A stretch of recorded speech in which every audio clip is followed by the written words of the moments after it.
The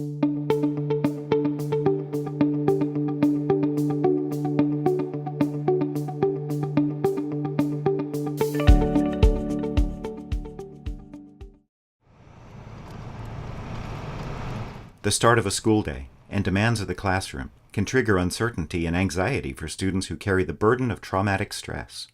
Given the challenge that childhood trauma places on students, our challenge is learning to respond in ways that are calming and lead to more resilient young people. As we do, we're creating safe, supportive learning environments.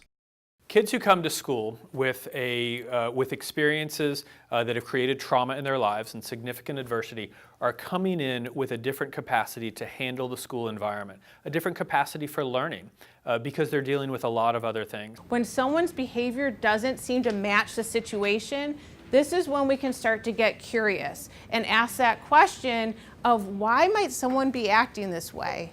You know, why might this behavior be happening? If we walked into a classroom that had kids who were affected by trauma, what gets manifested is a behavior that many adults who don't understand this interpret as, I won't sit still, I won't raise my hand, I won't burst out with an answer. What were you thinking, right? We ask them that, and then what do kids usually tell us?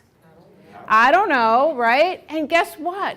That is actually true. They weren't thinking in that moment, and they can't actually answer that question. And the kiddo may respond, and now the next one is, there's going to be a consequence if you don't try harder and don't sit back down or get out from under the table, to which the kid goes, now I'm really, really scared, okay, and something bad is going to happen, so I'm going to maybe flee the classroom, or I'm going to use language back to you.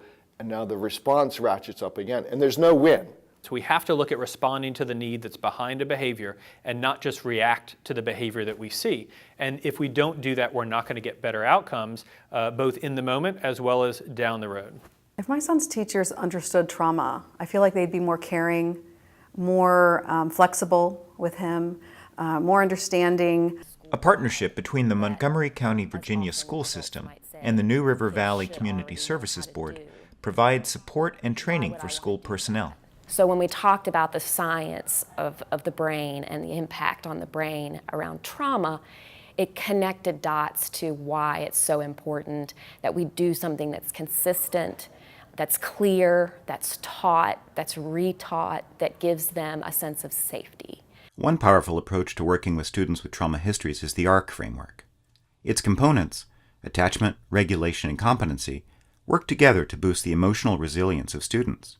Core to the ARC framework are strong relationships between students and adults. The foundation of it is around attachment, and so those are the relationships that are essential for a child, for any child, to be successful. And so there's things that all adults can do to really help to promote that and connect with children. Make the deposit into the relationship. When we ask the teachers to make eye contact and to make a personal contact with my child, my children basically skipped home from school that day and said, school was amazing today. All my teachers like me.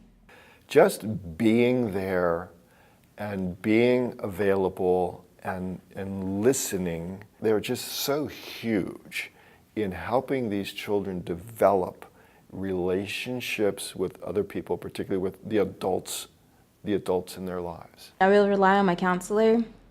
I could come up to her, talk to her, tell her how I was feeling abandoned at home, and she would help me see the brighter things. She would tell me that I'm not alone. Schools need to listen, not only to parents, but to the youth themselves. You know, take a few minutes and find out what's going on. Sometimes the kids are trying to tell you things are not right, and you just need to listen. And then you can figure out where to go from there. Some students may try to describe their feelings but not know the words to use. Understanding how different emotions feel and what they're called is a key step in learning to self-regulate those feelings. Self-regulation is about being able to deal with my emotions and have a capacity to be able to deal with those in an effective way. What do I do with anger? What do I do with sadness? What do I do with jealousy? They're at school to learn, so it's not fair to say that they should know. how to behave or how to respond in a situation, especially if there's been trauma. Students are going to have difficulty understanding and managing and regulating their feelings. You know, they might be coming in and having very big feelings, and so they've learned different strategies to tamp down those feelings a lot, or when they do start to feel even the twinge of them, that they could have some very big reactions, again, that don't match the situation.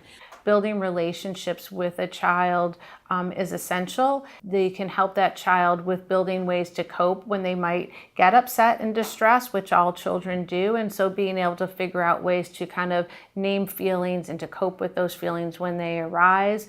That way a child can then be able to do the problem solving that they need to work through the challenges that they might encounter. We know in our home that even though our child's face is scrunched and he might have his fist rage and he might be throwing objects, but if we stay monotone and name his emotions for him, I can see that you're really angry right now. Boy, the way you threw that object tells me that you've got a big emotion. Actually guides my child to calming down because he knows that he is safe with me and that I am mirroring his emotions. Students can learn skills that build competencies in resilience, the ability to cope with trauma, and the challenges and changes that occur in life. These skills can be taught by parents and educators. And it's helping kids set goals and kind of figure out how do you make choices in terms of getting there. The work of sustaining relationships, managing emotions, and strengthening skills builds resilience that pays off now and in the future. That work can lead to powerful changes in perspective. The more educated I got and the more that I learned what happened and that I'm doing the best that I can and that I'm getting them more services, the better my outlook was, and my kids could read that. I laugh more, we do more things as a family, we're planning our summer vacation, and we've never been able to take a summer vacation. So everything is better now. I started to believe in myself more, and I felt like I mattered more. It made me feel like I could actually do something with my life instead of feeling like a whole disaster and feeling like I didn't belong. Belonging, learning, understanding. The deeper compassion that students and educators share when they understand trauma leads to positive changes in the classroom and at home. And that lays the groundwork for better learning and schools that feel secure and welcoming for all.